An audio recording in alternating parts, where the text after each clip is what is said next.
आप एक तस्वीर देख रही हैं, ये मुंबई आतंकी हमले की वो तस्वीर है जो कई भारतीयों के दिलो दिमाग के अंदर आज भी कौंधती है। 5,978 दिन 26/11 के उस आतंकी हमले को हो चुके हैं, लेकिन अभी तक इंसाफ का जो इंतजार है, खास तौर पर उसके जो अपराधी हैं, क्योंकि चाहे हाफिज मोहम्मद सईद हो, चाहे तहावुर राणा हो, चाहे डेविड कोलमैन हेडली हो, ये अभी तक भारत नहीं थे। लेकिन एक बड़ी कामयाबी भारत के लिहाज से भारत की कोशिशों को मिली है कि तहावुर हुसैन राणा, जो कि पाकिस्तान की आर्मी में कैप्टन था, वहां डॉक्टर था, उसके बाद वो आतंकी संगठनों से मिला और उसके बाद इसकी साजिशकर्ताओं में शामिल रहा, उसे भारत लाया जा रहा है। अमेरिका से वो विमान उड़ चुका है। आज देर रात या कल सुबह तक ये विमान भारत पहुंचेगा। हालांकि अभी ये विमान कहां पहुंचेगा तहावुर हुसैन राणा को, क्योंकि वो हाई प्रोफाइल फ्यूजिटिव है, कहां रखा जाएगा, क्या होगा, इस बारे में सरकार ने अभी ज्यादा जानकारी नहीं दी है। लेकिन बड़ी चीज यह है कि एनआईए की एक स्पेशल टीम जो कि अमेरिका गई थी, उसके साथ उसकी कस्टडी में तहावुर हुसैन राणा को लाया जा रहा है। ये 26/11 के आतंकी हमले यानी मुंबई का जो आतंकी हमला था, उसके लिहाज से भारत के लिए एक बड़ी कामयाबी है ये जो कनेक्शन था। क्योंकि आप देखिए मुंबई आतंकी हमले के अंदर क्या हुआ था वो आप हम सब जानते हैं। इसके अंदर कौन लोग कैसे मारे गए थे, किस तरीके से इस आतंकी हमले की साजिश रची गई थी, वो सारी चीजें थी। लेकिन इसमें तहावुर हुसैन राणा की भूमिका क्या थी, ये क्या कर रहा था। डेविड कोलमैन हेडली और तहावुर हुसैन राणा, ये दो शख्स ऐसे हैं जो कि पाकिस्तानी और कनाडाई मूल के लोग हैं, जो कि पुराने दोस्त हैं। पाकिस्तान से ये कनाडा गए, अमेरिका गए। तहावुर हुसैन राणा को शिकागो से गिरफ्तार किया गया था, लेकिन 26/11 के आतंकी हमले से ठीक पहले तहावुर हुसैन राणा भारत आया था और इस आतंकी हमले से महज 5 दिन पहले यानी नवंबर 2008 के अंदर ये वापस अमेरिका गया था। वो भारत में जब आया था तो वो कहां कहां गया था।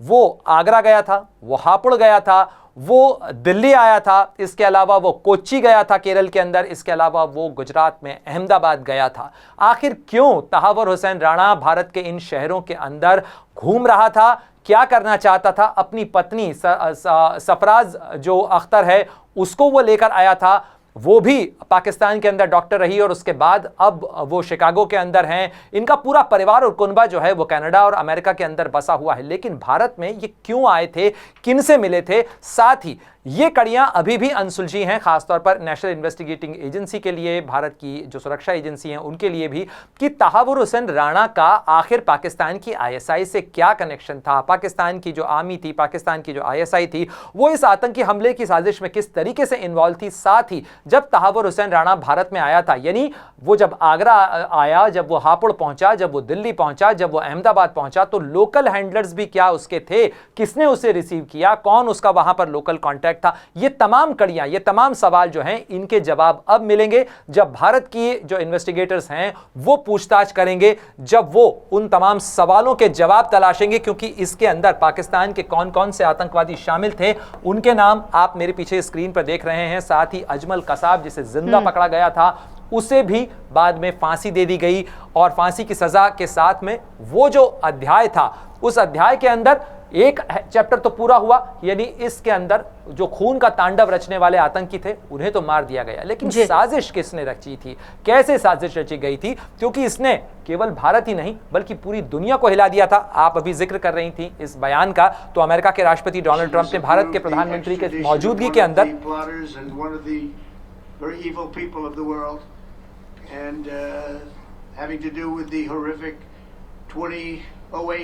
Mumbai terrorist attack, बहुत ही दुष्ट, जिसे बहुत ईवल अमेरिका के राष्ट्रपति डोनाल्ड ट्रंप कह रहे हैं। उन्होंने कहा है कि मैंने आते ही इस पर मेरे एडमिनिस्ट्रेशन ने दस्तखत किए हैं कि उसे भारत को सौंपा जाए। इसी विजुअल के अंदर प्रधानमंत्री मोदी के चेहरे पर जब कैमरा घूमता है तो वो मुस्कुराते हुए नजर आते हैं, क्योंकि 2013 में जब तहावुर हुसैन राणा को शिकागो की कोर्ट से राहत मिली थी पल्लवी, तब उस समय प्रधानमंत्री मोदी, जब उस समय गुजरात के चीफ मिनिस्टर के तौर पर, उनका एक बयान सामने आया था जिसके अंदर उन्होंने काफी तल्ख लहजे के अंदर अमेरिका शिकागो की कोर्ट के ऊपर बहुत गंभीर सवाल खड़े किए थे कि आखिर कैसे छोड़ा जा रहा है और अमेरिका कैसे छोड़ सकता है, क्योंकि अमेरिका के अपने नागरिक भी इस मुंबई के आतंकी हमले के अंदर मारे गए थे। तो कई बड़े सवाल हैं इस केस के अंदर, और ये एनआईए का डॉक्यूमेंट है। अगर कोई व्यक्ति एनआईए की साइट के ऊपर देखेगा तो उसको ये सारी जानकारी मिल जाएगी। ये वो तमाम चेहरे हैं, तहावुर हुसैन राणा ये मोस्ट वांटेड हैं 26/11 केस के, जिसके अंदर डेविड कोलमैन हेडली का भी नाम है, इलियास कश्मीरी का नाम है इसके अंदर।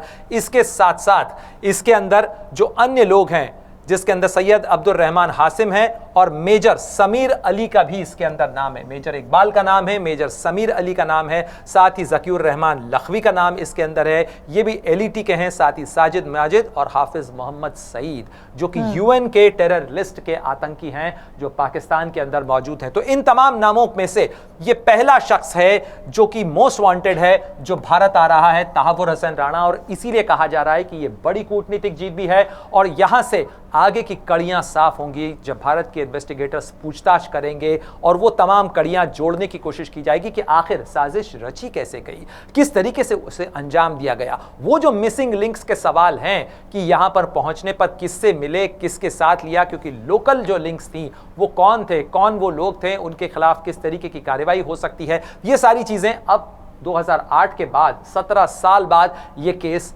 आगे बढ़ेगा। पल्लवी, अच्छा प्रणय, एक चूंकि ये बहुत बड़ी बात होती है कि एक आतंकी, मुंबई हमले का आतंकी, उसे भारत लाया जाएगा, उसका प्रत्यर्पण होना है। सवाल ऐसे में है कि आखिरकार इतना लंबा वक्त क्यों लग गया, वो भी एक ऐसे आतंकी के लिए जिसे आपने अभी स्क्रीन पर भी दिखाया कि वो मोस्ट वांटेड था, उसका नाम है बाकायदा तस्वीर के साथ, फिर भी इतना लंबा प्रोसेस। उसे बाद में जब ट्रंप आते हैं, ट्रंप कहते हैं कि हम तहव्वुर राणा को वापस भारत भेजेंगे, ये इतना लंबा कैसे चला गया ये प्रोसेस? कानूनी पेचीदगियां, चूंकि दोनों जगह डेमोक्रेसीज हैं और अदालत के बारे में अक्सर कहा जाता है तारीख पर तारीख, तारीख पर तारीख। तहव्वुर हुसैन राणा और उसके साथ साथ उसके जितने हमदर्द थे वहां पर, क्योंकि पाकिस्तानी हमदर्द भी बहुत सारे हैं तहव्वुर हुसैन राणा के, जो कि बार बार ये कोशिश करते रहे कि बचाव का कोई गलियारा निकल जाए। अगर आप इस लीगल केस को देखें तो पाकिस्तान, तो अमेरिका की FBI के जो डॉक्यूमेंट है 2011 में जब उसे गिरफ्तार किया गया था, ये उस गिरफ्तारी का जून 9 2011 का ये डॉक्यूमेंट है जिसके अंदर शिकागो के अंदर डेविड कोलमैन हेडली और तहव्वुर हुसैन राणा की गिरफ्तारी का मामला है। और मैं आपको बता दूं पल्लवी कि केवल 26/11 का केस नहीं है, बल्कि डेनिश अखबार के अंदर वहां के एडिटर पर और डेनिश अखबार पर हमले का जो मामला है उस केस में भी दोनों वांटेड थे। इनफैक्ट इनकी गिरफ्तारी उस केस के अंदर हुई थी। साथ ही आप देखिए यहां पर क्या लिखा हुआ है, Chicago businessman Tahawwur Hussain Rana guilty of providing material support to terror groups and supporting role in Denmark terrorism conspiracy. Copenhagen conspiracy इसे कहा जाता है।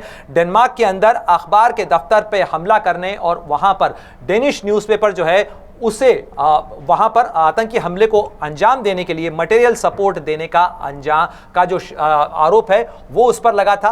साथ ही ये टेररिस्ट ऑर्गेनाइजेशन जो कि पाकिस्तान में मौजूद है, कौन से पर टेररिस्ट ऑर्गेनाइजेशन है, चाहे लश्कर तैयबा हो, चाहे हिजबुल मुजाहिदीन हो, ये सारे आतंकी संगठन, चाहे जैश ए मोहम्मद हो, ये आतंकी संगठन पाकिस्तान में मौजूद हैं और इस केस के अंदर उसकी गिरफ्तारी हुई थी। लेकिन उसके बाद कड़ियां खुलती चली गई और उसके बाद अगर आप अमेरिकी जस्टिस डिपार्टमेंट का फैसला देखें तो आपको यूनाइटेड स्टेट्स अटॉर्नी ऑफिस के अंदर जो कि इलिनॉय स्टेट यानी शिकागो जहां पर मौजूद है, उसका ये डॉक्यूमेंट बताता है कि Tahawwur Rana sentence for 14 years in prison, 14 साल की उसको सजा हुई थी for supporting Pakistani terror groups and terror plots in Denmark. लेकिन मुंबई आतंकी हमले के मामले के अंदर उसे कुछ राहत भी मिली थी। इनफैक्ट कोविड के समय में तो स्थिति यह थी कि वो बाहर आ गया था कंपैशनेट ग्राउंड्स के ऊपर, उसे घर जाने की इजाजत मिल गई थी। लेकिन भारत ने 2023 के अंदर इस मामले में एक्स्ट्रेडिशन रिक्वेस्ट फाइल की थी कि भारत को उसकी कस्टडी चाहिए। इसमें एक महत्वपूर्ण चीज मैं आपको बता दूं, एक और इंटरेस्टिंग कैरेक्टर है जो कि को कंस्पिरेटर था, डेविड कोलमैन हेडली या दाऊद जिलानी और तहव्वुर हुसैन राणा दोनों बचपन के दोस्त हैं, पाकिस्तान के रहने वाले हैं। पाकिस्तान से ये कनाडा पहुंचे, अमेरिका पहुंचे, बचपन के दोस्त और आतंकवाद के अंदर भी एक दूसरे के साथी। डेविड कोलमैन हेडली पर ही आरोप है कि मुंबई के अंदर इस आतंकी हमले से पहले जो रेकी की गई, यानी चर्चगेट, वीटी स्टेशन, इसके साथ साथ जो ताज होटल है, वो शाबाद हाउस, ये वो सारी जगह हैं जो कि आतंकी हमले में निशाना बनी। वहां की रेकी करने वाला डेविड कोलमैन हेडली था। तहव्वुर हुसैन राणा की भूमिका क्या है, आखिर क्यों तहव्वुर हुसैन राणा इसके अंदर जो है कंस्पिरेटर माना जा रहा है? क्योंकि डेविड कोलमैन हेडली के भारत दौरे के लिए इसने ही, तहव्वुर हुसैन राणा की एक ट्रैवल एजेंसी थी, इमिग्रेशन के साथ भी इमिग्रेशन एजेंसी थी, और उसी के अंदर फर्जी दस्तावेज का इस्तेमाल करके उसने डेविड कोलमैन हेडली को भारत भेजा। साजिश कुछ और थी, मकसद कुछ और था, फसाड कुछ और दिखाया गया कि वो कारोबार बढ़ाने के सिलसिले के अंदर भारत आना चाहता है, मुंबई आना चाहता है, लेकिन असली मकसद था भारत के अंदर आतंकी हमले को अंजाम देना। इसीलिए डेविड कोलमैन हेडली यहां पर आया था। और ये जो सारे शख्स आपको नजर आ रहे हैं, ये भारत के मोस्ट वांटेड हैं। ज़कीउर रहमान लखवी और हाफिज मोहम्मद सईद तो रिश्तेदार भी हैं, आपस में जुड़े हुए हैं। साथ ही यहां पर जो पाकिस्तान के हैंडलर्स थे, जिनके ऑडियो टेप्स भी इंटरसेप्ट किए गए थे उस आतंकी हमले के दौरान में, यानी अपने हैंडलर्स के साथ में वो आतंकी कनेक्शन में थे, लगातार संपर्क कर रहे थे, बाकायदा पाकिस्तान से उन्हें इंस्ट्रक्शंस दिए जा रहे थे। और पीछे से पाकिस्तान और उसकी जो खुफिया एजेंसी ISI है, उसके जो लोग थे वो भी इस कंस्पिरेसी के अंदर इन्वॉल्व थे। ये अजमल कसाब से जो पूछताछ हुई उसमें भी सामने आया। तो ये सारी जो भूमिका है खासतौर पर तहावुर हुसैन राणा की, वो यहां पर खुलकर सामने आती है। और अब जब इस केस के अंदर गिरफ्तारी के साथ साथ पूछताछ भी हुई 26/11 के आतंकी हमले के अंदर, that he was responsible for the November 8, 2000 attacks in Mumbai in India. The defendant Tahavur Hussain Rana was convicted of the charges following a 3-week trial in US District Court. यानी अमेरिका के अंदर उसे सजा हो चुकी थी। जो आपने सवाल पूछा कि आखिर देर क्यों लगी, क्योंकि अमेरिका के कोर्ट सिस्टम के अंदर वो अपील पर अपील करता गया। उस अपील के अंदर उसने यहां तक कहा कि भारत के अंदर मेरी जान को खतरा हो सकता है, मुझे मारा जा सकता है। भारत की कोर्ट सिस्टम्स को लेकर भी उसने बहुत सारे सवाल अपनी प्ली के अंदर दाखिल किए, लेकिन आखिरकार भारत की जो कोशिशें थी वो भी रंग लाई पल्लवी, और साथ ही अमेरिका की कानूनी व्यवस्था ने भी इस चीज को स्वीकार किया। उसकी सारी अपील रिजेक्ट हो गई। यहां तक कि पाकिस्तान की सुप्रीम कोर्ट ने भी, यहां तक कि अमेरिका की सुप्रीम कोर्ट ने भी जो पाकिस्तानी मूल का तहावुर हुसैन राणा है उसकी केस को रिजेक्ट कर दिया। लेकिन डेविड कोलमैन हेडली जो है, इस मामले के अंदर डेविड कोलमैन हेडली ने प्ली बार्गेन कर लिया, यानी वो सरकारी गवाह बन चुका है। भारत ने उसका भी प्रत्यर्पण मांगा था, लेकिन उसका प्रत्यर्पण भारत नहीं हो रहा है। साथ ही अमेरिका की तरफ से कहा गया कि चूंकि वो अमेरिकी कानून के तहत प्ली बार्गेन कर चुका है, वो अपना जुर्म कबूल करने के साथ साथ सरकारी गवाह बन चुका है, वो अपनी सजा अमेरिका के अंदर काट रहा है, इसलिए उसे भारत को नहीं सौंपा जा सकता है। लेकिन वो अभी भी अमेरिका की जेल के अंदर है। साथ ही जेल के अंदर वहां पर तहावुर हुसैन राणा भी था, जो लॉस एंजलिस के LAPD जैसा कहा जाता है, लॉस एंजलिस पुलिस डिपार्टमेंट, वहां का जो मेट्रोपॉलिटन डिटेंशन सेंटर था, वहां पर उससे रखा गया था। और ये तमाम वो दस्तावेज हैं जो बताते हैं कि किस तरीके से इन लोगों की गिरफ्तारी हुई है, किस तरीके से वहां पर इन्हें जो है प्रोसिक्यूट किया गया। और डोनाल्ड ट्रंप कम से कम उन्होंने टैरिफ के मामले पे भले ही उनकी एक तरीके से उनके फैसलों की सजा मिल रही हो कई लोगों को, लेकिन यहां पर तहावुर हुसैन राणा के जरिए उन्होंने भारत को एक मजबूत संदेश भी दिया है कि टेररिज्म के नाम पर अमेरिका का जो समर्थन है, अमेरिका का जो साथ है, वो भारत को मिल सकता है इस मामले के अंदर। तो ये भारत की जो कूटनीतिक कोशिशें हैं उनके लिहाज से भी ये बड़ी कामयाबी कही जा सकती है। कुछ समय पहले भारत का जो माईगव है उसकी तरफ से ये पुरानी जो बाइट है वो प्ले की गई थी, और ये साफ तौर पर बताती है कि किस तरीके से उस समय गुजरात के मुख्यमंत्री के तौर पर प्रधानमंत्री नरेंद्र मोदी ने ये जो दोस्ती की तस्वीर है, इस दोस्ती की तस्वीर के साथ साथ जो तस्वीर सामने आई थी, वो जो कोशिशें थी वो अब रंग लाती हुई नजर आ रही हैं। अच्छा प्रणय, एक सवाल जो मेरे दिमाग में इस वक्त आ रहा था, वो सवाल दरअसल ये है कि तहावुर राणा के प्रत्यर्पण को लेकर जिस तरीके से बातें चल रही हैं वो तो ठीक है, लेकिन कसाब का केस ले लीजिए। कसाब को जब बताया गया कि एक पाकिस्तानी नागरिक था, उस समय पाकिस्तान बार बार ये झुठलाने की कोशिश कर रहा था कि कसाब पाकिस्तान का रहने वाला ही नहीं है। बाद में जब सबूत सामने आए, जब दबाव उस पर पड़ा, तब उसे ये मानना पड़ा। तहावुर के केस में पाकिस्तान अपने कदम पीछे नहीं कर सकता, क्योंकि जो साक्ष्य है, जो सबूत हैं, वो इंटरनेशनल कोर्ट में भी हैं। ऐसे में अब पाकिस्तान तो किसी भी हाल में इस बात से इनकार नहीं कर सकता, जैसे वो बार बार इनकार करता रहता है कि वो आतंकियों का पनाहगार नहीं है, आतंकी खुद उसके ऊपर हमला करते हैं, वो कहीं से भी आतंकियों को सपोर्ट नहीं करता। तो आने वाले दिनों में पाकिस्तान किस तरीके से, अब वो क्या करेगा, इसका जो असर है वो पाकिस्तान पर क्या होगा, खास तौर से इंटरनेशनल स्टेज पर?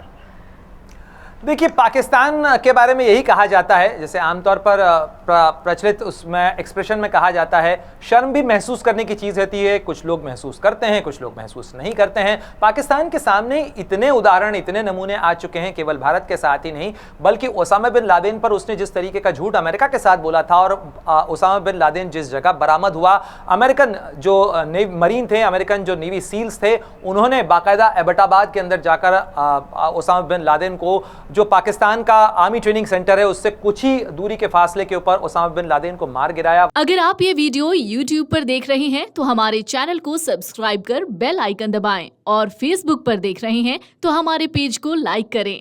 8 मिलियन प्लस सब्सक्राइबर, आपके इस भरोसे के लिए बहुत धन्यवाद।